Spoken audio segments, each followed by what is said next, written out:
Hi, Litters from Writing 338 students. This is Golden Age history. The Golden Age of Western literature. The Golden Age, that term was coined by Roger Lancel Green to refer to literature of Britain and the U.S. from the mid-19th century to just after World War I, or just around World War I. We're looking at two extremely famous and influential examples of Golden Age literature, a British and a U.S. example. So obviously the British example is Alice's Adventures in Wonderland, and the U.S. example is The Wonderful Wizard of Oz by L. Frank Baum. So these have huge followings, were hugely influential, and continue to be very influential today. But there's a lot of children's literature from the Golden Age that you would recognize, such as Peter Pan, which didn't start as a play called Peter Pan, but started as a book called Peter and Wendy. But there's quite a few, and you'll see some pictures of them throughout the rest of this little presentation. So I mentioned before that most cultures don't start with children's literature. Over time, as childhood develops into something with privileged status, then a children's literature is able to emerge. The first texts are didactic and educational, as we saw in the last video, and then eventually children's literature becomes something that's targeted at children specifically, and then it becomes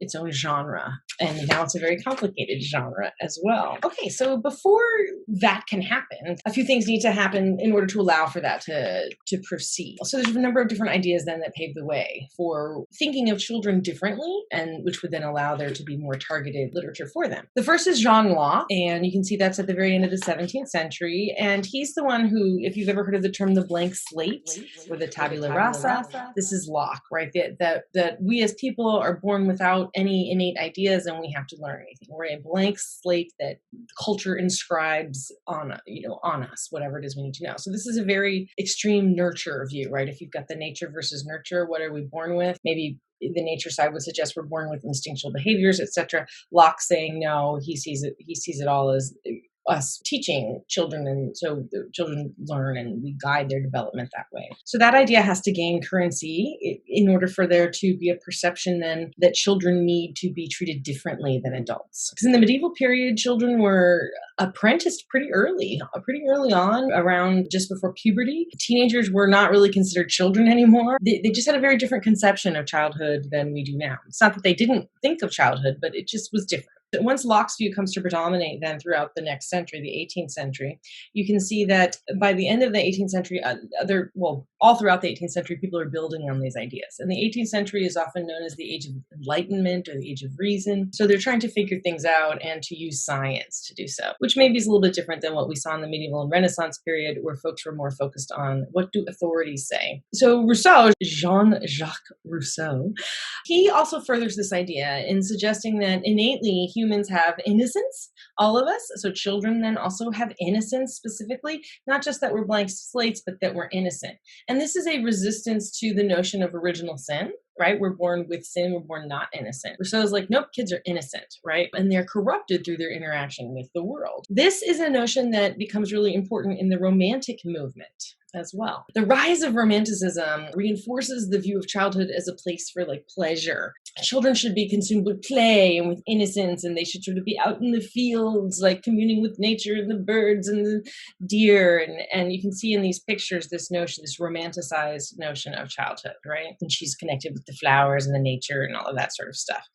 During this time, this age of enlightenment or age of reason, things are changing away from an agricultural and mercantile system, like a system where crafts and artisans make things. It's sort of small scale. So during the Industrial Revolution, everything got ramped up into factory production as we know it today. And this has the effect of exacerbating the disparity, the wealth disparity that already existed. But it also has the effect of creating a stable middle class as well. And the middle class is literally people who are in between, say like the factory owner and the factory worker. There's the people who are in between, right? And that's true of sort of all industries, right? And so then there's this middle class that's becoming more and more stable that happens during this time. And that becomes important then because they have money to buy things like books with for their children. That brings me to my next slide. Essentially, there was a different set of class system between the wealthy and the poor, right? So the views of childhood are going to be different for the different classes. And in the wealthy classes, maybe you were raised by servants like Alice is.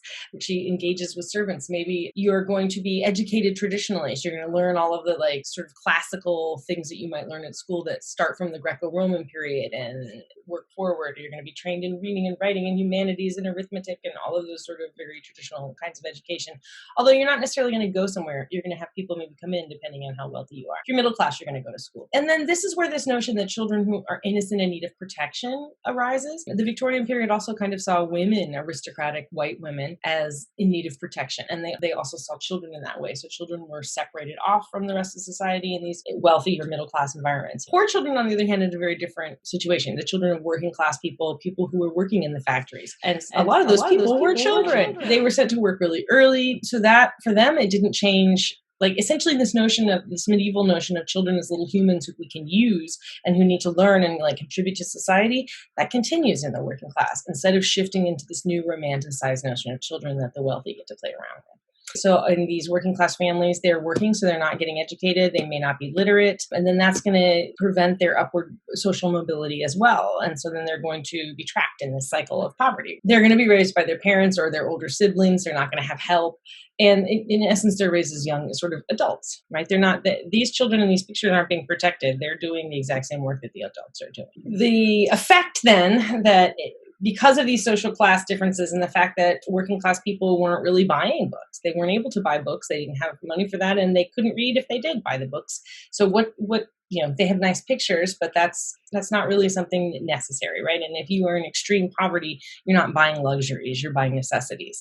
We are seeing people experiencing this exact same kind of situation right now during the pandemic. It's not that different in some ways from the fact that people were going through extreme circumstances during the Industrial Revolution as well, although it is very, very different in many ways. Because the books were targeted at white, upper and middle class British children, they featured white, upper class British children. Often boys. I've selected examples that show female narrated characters, but often young men, often little boy children, like Peter Pan. They were marketed then to the upper class children, and they often represented non-white characters in really racist or demeaning ways. And Peter Pan's a good example if you think of how the indigenous or the Indians are represented in that text. But if you think about The Secret Garden as well, if you've read that text, the representation of the people in India where the main character lives before she's brought back to England and finds the secret garden and all that.